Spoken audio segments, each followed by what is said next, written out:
As Jian basked in his stolen glory, the system pinged. Skill acquired, change resistance. Gained from Mudflat Crab. A unique passive, permanent stat scaling based on buffs and debuffs. And now, he had both change resistance and radiant power in his arsenal. Time to head home and experiment. But as he was about to leave, the whole party turned toward him. Dude, that was insane, one said. You carried the whole raid, another added. They all agreed he deserved the biggest cut from the raid drops. The blonde tank, still salty, tried to shift the attention back to item distribution, anything to move the spotlight. At least his mage friend still had his back, until she didn't. She walked up to Jian with stars in her eyes, praising him just as much, if not more. Welp, there goes your last loyal follower, bro. Nearby, a government agent observed the situation. He contacted his superior. Boss, no item drops this time. We'll move to the next field. As he spoke, Hojo's eyes shifted color. She stared silently at the sky. Something about her was not what it seemed. Back with Jian, he'd cleared his daily quest and gained 300 SP after wiping out a new batch of monsters. He finally had time to test the synergy between radiant power and change resistance. The result? Absolutely cracked. Insane buffs. God-tier stats. There was just one problem. He only had 2 copy slots. So even with 2 busted buff skills, he had nothing to enhance with them. He couldn't apply all that power to a 3rd skill yet. All these buffs and nothing to buff but myself. What a waste. To get the next skill copy level 3, he needed 4,000 SP. A brutal grind. Our boy collapsed in a field like a defeated monk, staring at the sky. Please. I just want a miracle. Just give me one big break. And just like that. Special tutorial quest unlocked. Objective, complete the main quest. Reward, 4,000 SP. Jian blinked. Wait. What? That's the exact number I need. Then he heard it. A thunderous rumble from the heavens. He looked up. An island. A damn island. Descended from the sky. The system popped again. New special field unlocked, Sky Island Canal. Main quest, clear the field. Threat level, global. Reason, this field poses a direct threat to Earth. Across the country, news channels buzzed. The user association sounded alarms. And Jian? He just wanted a nap. Emergency lights are flashing. The player association is on full alert. Flights across Korea have been suspended. The sky is blocked, and the sunlight? Barely breaking through. People are panicking mostly because they can't get a tan anymore. But internationally? Things are even worse. Over in Japan, a special field appeared half the size of the country, anchored next to Tokyo. It's not floating, but it's crawling with level 70 plus monsters. Cities are in ruins. Creatures that fight like S-rank warriors are toppling buildings. And suddenly, Korea's floating island problem doesn't seem that bad. At least they're not being stomped into pavement by god-tier beasts. Still, the player association is treating this like a world-ending event, and with good reason. They've begun organizing a massive raid operation. Anyone who joins gets a bounty reward beyond imagination. As for Jian?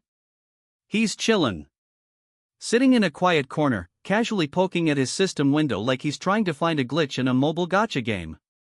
He combs through the quest reward breakdown, realizing that if he plays it smart, he'll gather enough SP by the end of this main quest to upgrade every single trait by 1 tier. Suddenly, our guy is motivated. A staff member arrives and hands him a black box. Inside are the artifacts he requested. Using appraisal, Jian scans the cursed ring and bracelet. Plus 100 mana each. 3 strength and agility.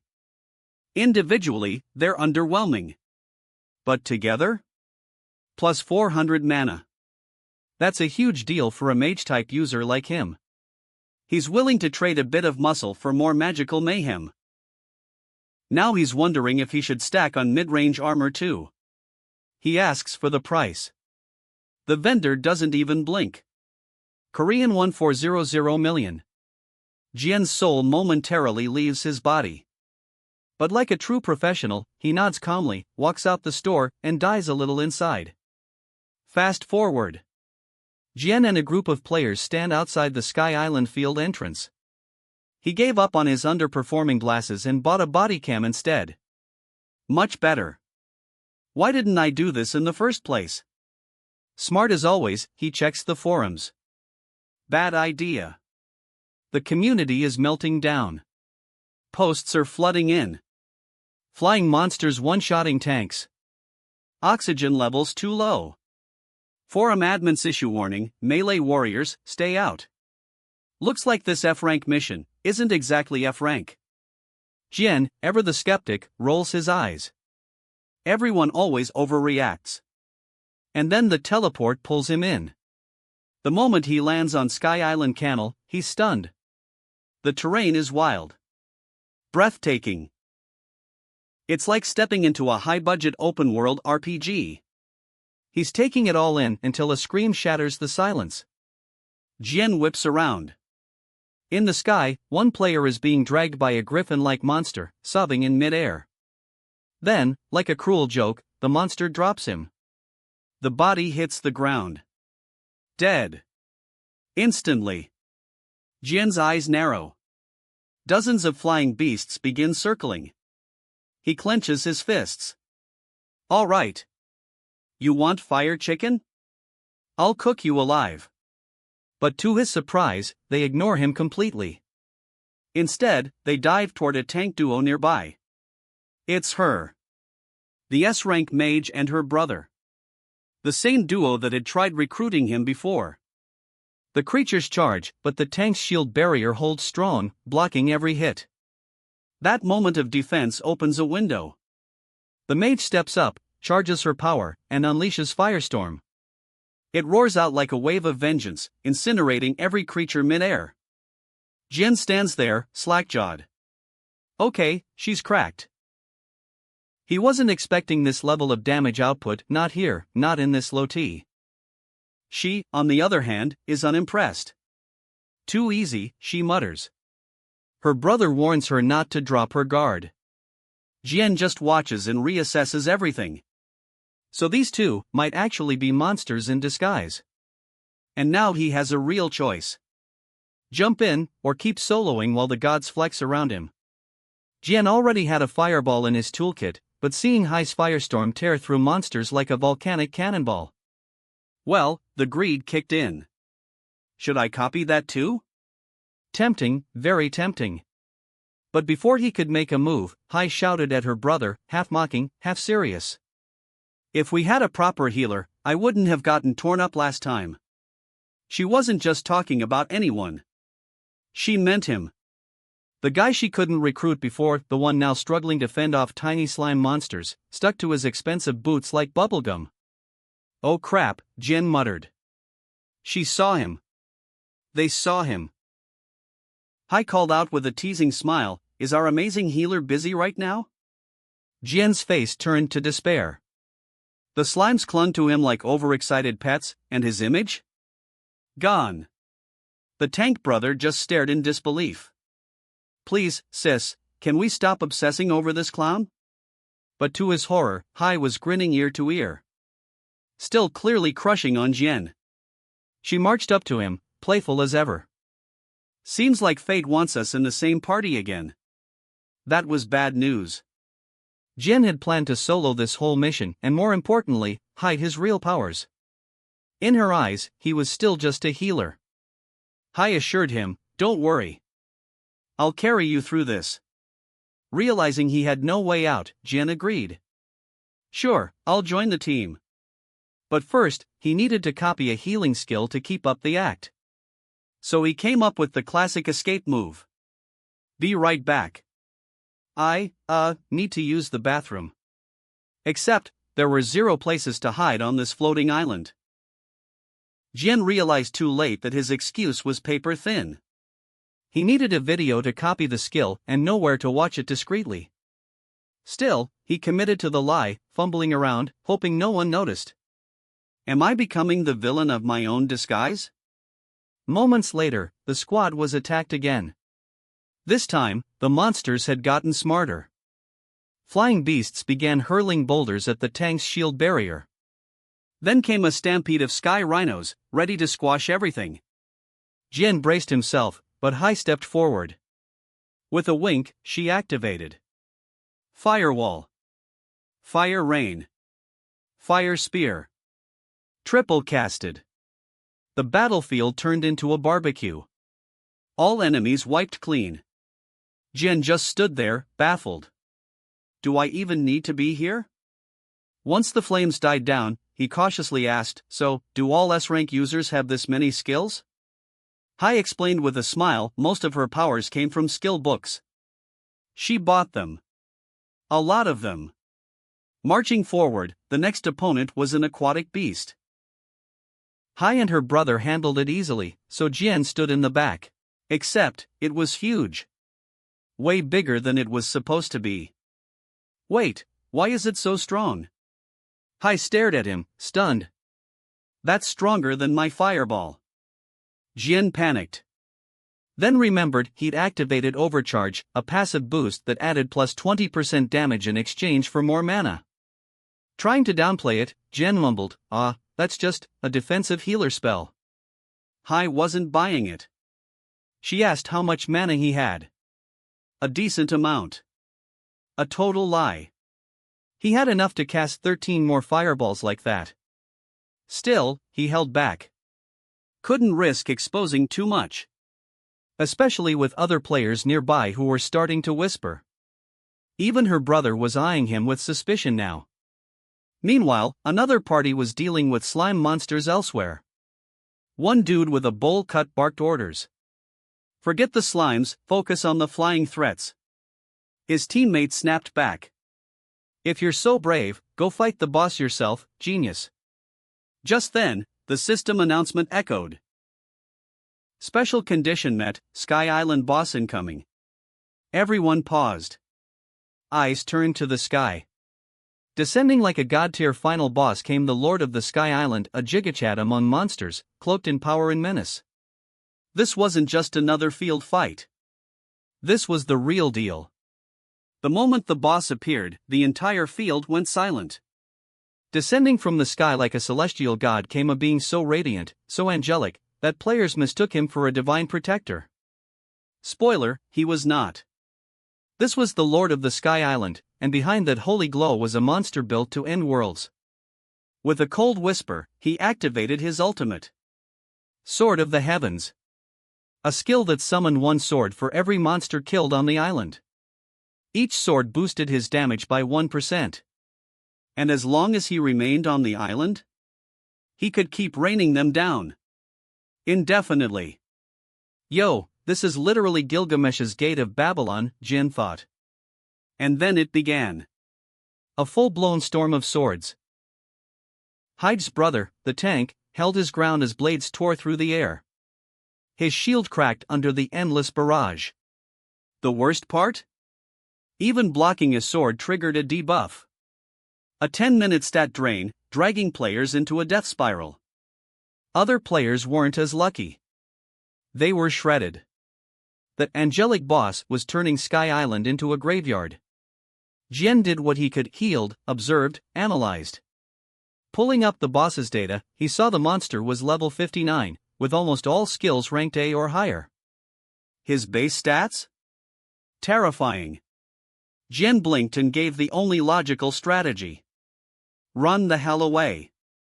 Forum comments later confirmed it. This guy soloed 1,000 players. The entire raid wiped. We're screwed. And worse? When the boss returned, his wing had turned black, a visual evolution. The sword rain returned. But this time, players were also hit with a second debuff, a draining aura that sapped their energy. And remember those cute slime blobs from earlier? Yeah. Turns out those little guys weren't just field mobs. Weakened by the sword rain and debuffs, the players didn't stand a chance. The entire field turned into a slaughterhouse. Jian watched the footage later, completely alarmed. It was a smart move to bail last time. This boss wasn't just overpowered. He was the definition of game breaking. He needed more power. He needed a plan. That's when his comms buzzed. It was Hai, asking if he'd tried entering the raid again since last time. He hadn't. But now there was no time left. Just like Japan, monsters from the Sky Island were starting to descend into the cities. Seoul was next. Hai informed him that they'd formed an elite raid squad to take the boss down, and she wanted to know. Are you joining us? Fast forward a few days. The Sky Island raid team gathered at Grand Park, the same place Jian usually ran his little healer hustle. Only this time? Big names were everywhere. Popular users, top guild hunters, a literal who's who of high rankers. Jian looked around and felt one emotion. Imposter syndrome. He wasn't even wearing his usual robe. Just standing there like a deer in headlights. Then, from the crowd, Hai spotted him. She waved. Called him over. Jian shuffled in nervously and whispered. I'm just a crappy F rank. What am I doing here? Hai smiled. Maybe.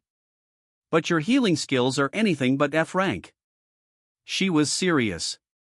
And they were going to need every ounce of help they could get. Then he arrived. The man himself. Li Hyasun, SS class warrior. The top dog. Leader of the number 1 guild. Even Hai looked hyped. Jian? Starstruck. The guy walked up, ice cold, all power and presence, and said, We'll begin by assessing each member's skills before discussing the plan. No one objected. No one even breathed wrong. That's how you know he's legit. The warm-up battle began. Haiyan, as casually as taking a stroll, cut through waves of lizard warriors like paper. Jian watched in awe. He's insane. But then reality kicked in. Wait. If I try that, I'd be dead in seconds. His stats were still low. His gear?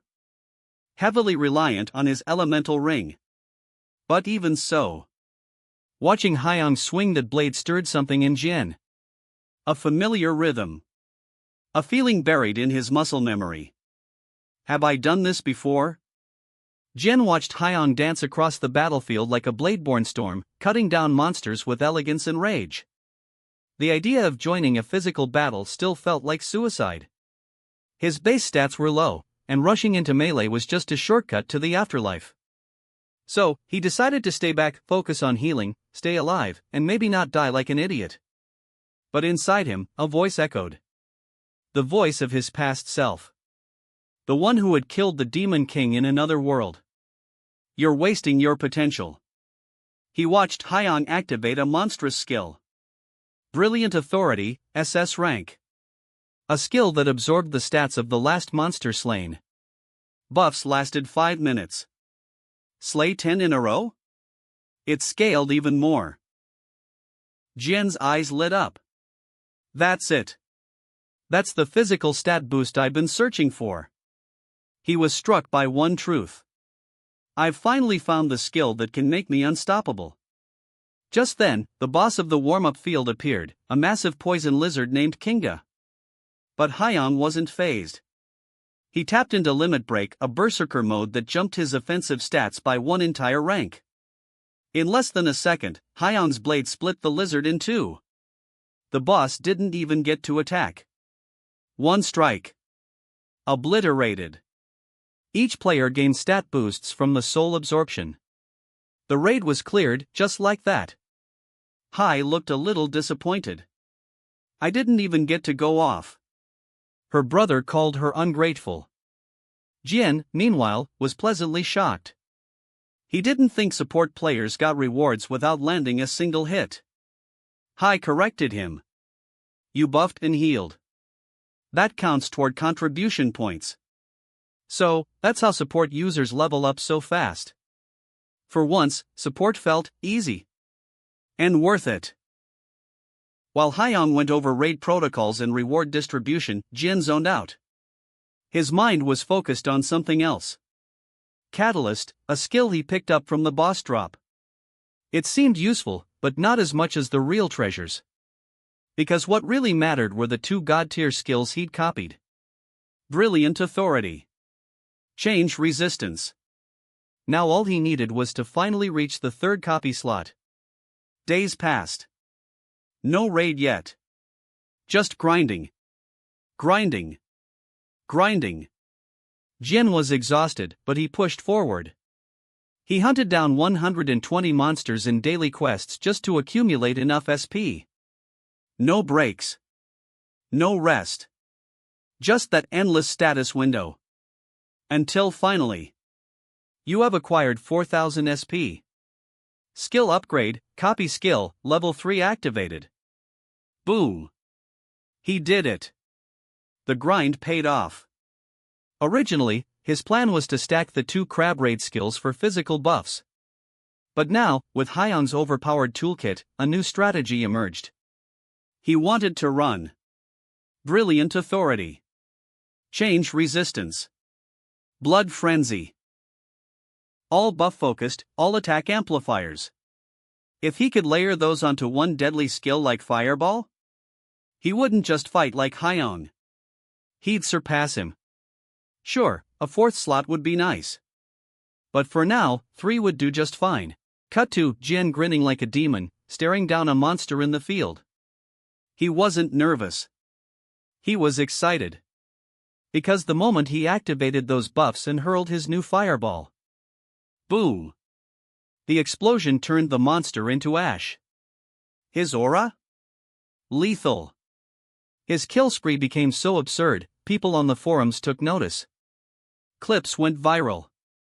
They called him the Fireball Psycho, the one-shot healer, mage or assassin. One clip showed him luring a field boss serpent far away from the party. When the monster lunged, Jin blasted it in the face with an enormous fireball, obliterating it instantly. No chance. No backup. Just precision. Who was this guy? Why did his fireballs hit harder than nukes? And why did no one know his name? Focusing on the serpent, Jin throws a fireball to save a duo and then sprints away while the snake chases after him. But once again, just one fireball is enough to destroy anything in his path. Other players are shocked by how he's steadily lowering the boss's health using continuous chip damage. In the next scene, we shift to Muhammad, the world's #1 player who has some free time on his hands, about an hour and a half. He seems satisfied while watching a video of the mystery player taking down the mountain snake. His assistant asks if he's concerned about the so-called psychopath. Muhammad agrees and firmly believes this person is actually Jin. It hasn't been long since he gave Jin the elemental ring, and more importantly, that ring doesn't impact stamina at all. So Jin's recent performance has to be coming from other skills. As he watches Jin fight, Muhammad feels like he's seeing a seasoned warrior, someone with real battle experience. Funny thing is, while Muhammad is admiring him, Jin is scared out of his mind facing the mountain snake. Even though he looks cool in front of others, he's panicking hard. Muhammad shows interest in a group called the Raider Guild and asks for details. His assistant tells him they've been appearing more often lately. Muhammad tells her to keep watch on both Jin and the Raider Guild, because it's clear Jin is going to gain a lot more attention soon, and Muhammad doesn't want the guild messing with someone he now sees as a friend.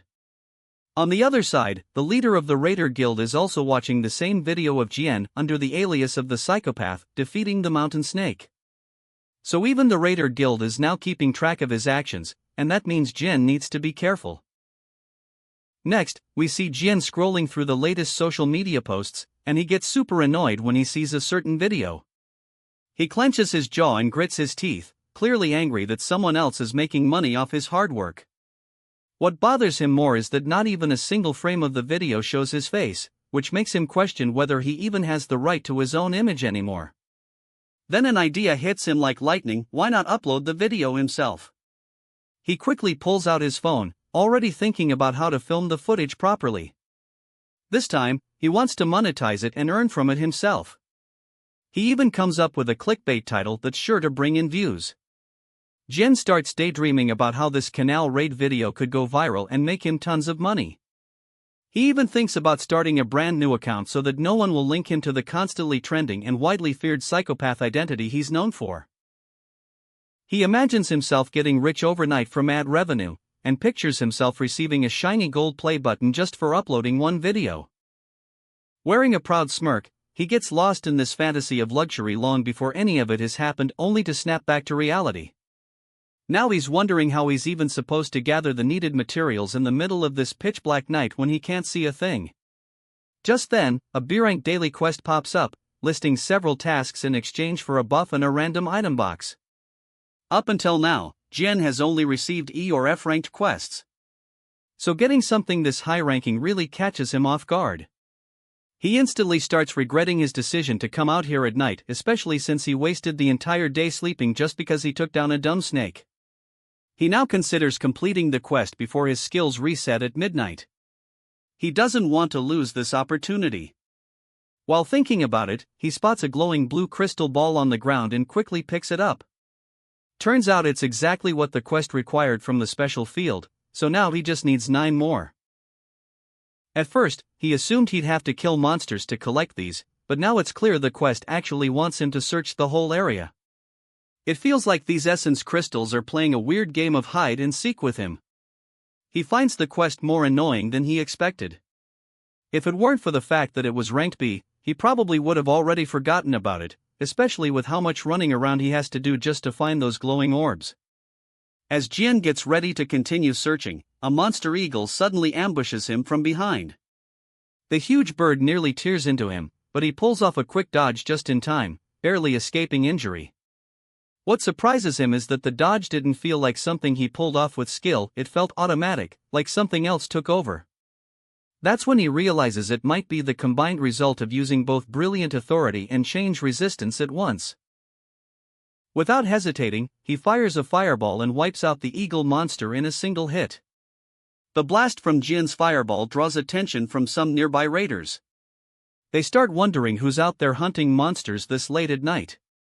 Their leader seems fired up and eager to take down Kanal before Lehias can come and steal the spotlight. When his subordinates ask what to do if other players show up during the raid, he coldly tells them to kill anyone who arrives, no questions asked, and make sure they don't leave alive. Back with Jian, he's already finished the monster hunting part of his quest. He's also managed to collect 9 out of 10 essences, so it looks like he might complete the entire quest before midnight.